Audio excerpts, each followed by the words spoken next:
Hello दोस्तों, आज हम डिस्कस करेंगे एरिथमिया के बारे में। यहाँ पर हम जानेंगे इसकी मेडिसिन्स के बारे में और इसके कारण के बारे में कि किस कारण से एरिथमिया होता है।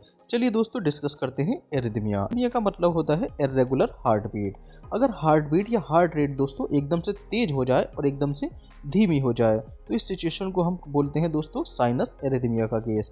यहाँ पर दोस्तों हम तीन टर्म्स देख पा रहे हैं, जैसे कि साइनस रिदम, साइनस ब्रेडिकार्डिया और साइनस टैकीकार्डिया। अब दोस्तों यहाँ पर साइनस रिदम क्या होता है? जो नॉर्मल हार्ट रेट होती है उसको हम बोलते हैं साइनस रिदम। यहाँ पर जो नॉर्मल हार्ट रेट होती है वो होती है 60 से लेकर 100 बीट पर मिनट के बीच में। तो ये सिचुएशन होती है दोस्तों नॉर्मल।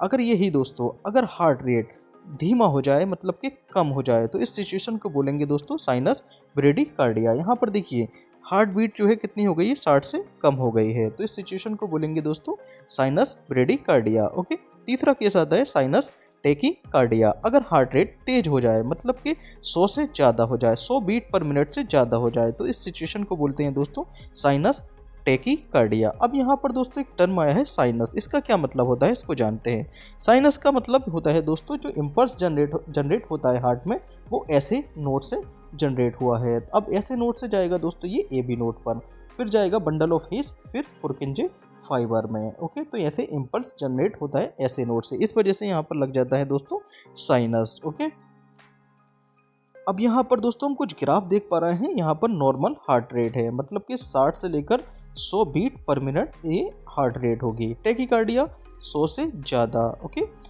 और ब्रेडिकार्डिया 60 से कम हार्ट बीट होगी। अब दोस्तों आता है केस इर्रेगुलर हार्ट बीट का मतलब कि एरिथमिया का। एरिथमिया के केस में देखिए क्या देखने को मिलता है, इसमें टैकीकार्डिया और ब्रेडिकार्डिया दोनों सिचुएशन यहाँ पर देखने को मिलती हैं। देखिए इतनी सिचुएशन दोस्तों, ये किस सिचुएशन हुई, ये वाली टैकीकार्डिया की सिचुएशन हुई और ये हो जाती है दोस्तों ब्रेडिकार्डिया की सिचुएशन। तो टैकीकार्डिया प्लस ब्रेडिकार्डिया दोनों केस कहाँ पर देखने को मिलते हैं? एरिथमिया के केस में देखने को मिलते हैं, मतलब कि इर्रेगुलर हार्ट बीट में देखने को मिलते हैं।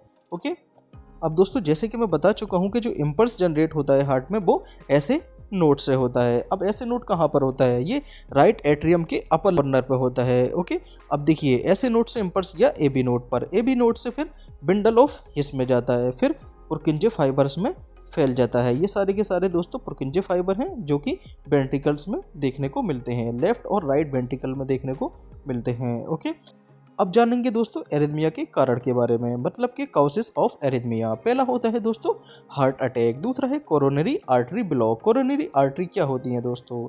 जो हार्ट की जो मसल होती हैं दोस्तों, उनको जो ब्लड सप्लाई करती हैं उनको बोलते हैं दोस्तों कोरोनरी आर्टरी। इनमें अगर किसी प्रकार का ब्लॉकेज आ जाता है तो इस कारण से एरिथमिया का केस देखने को मिलता है। नेक्स्ट आता है दोस्तों हाई बीपी, ब्लड प्रेशर का हाई हो जाना भी कारण होता है एरिथमिया का। उसके बाद आता है दोस्तों आर्टरियल फिब्रिलेशन, ये मेन कारण होता है एरिथमिया का। आर्टरियल फिब्रिलेशन में दोस्तों क्या चीज़ देखने को मिलती है देखते हैं। अब दोस्तों एट्रियल फिब्रिलेशन में क्या सिचुएशन देखने को मिलती है? इसका जो एट्रियम होते हैं और वेंट्रिकल्स होते हैं इनमें दोस्तों आपस में कोऑर्डिनेशन नहीं बन पाता है।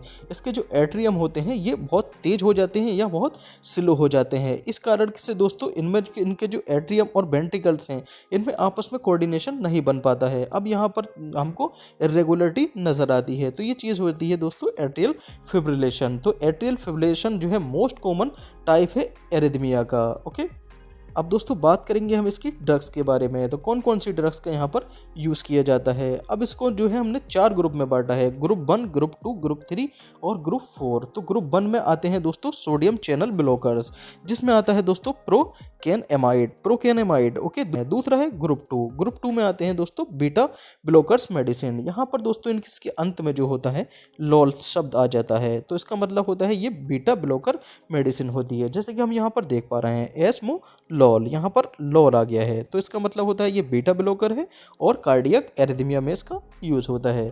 थर्ड वन आता है दोस्तों ग्रुप 3। ग्रुप 3 में आता है पोटेशियम चैनल ब्लॉकर्स। इसका जो एग्जांपल है दोस्तों वो है एम्यूडेरोन। ओके, जैसे कि हम यहाँ पर देख पा रहे हैं। उसके बाद आती है दोस्तों ग्रुप 4, इसमें आते हैं कैल्शियम चैनल ब्लॉकर्स। तो यहाँ पर आता है इसका एग्जाम्पल बेरापामिल। ओके, जैसे कि हम यहाँ पर देख पा रहे हैं बेरापामिल। Okay, thank you.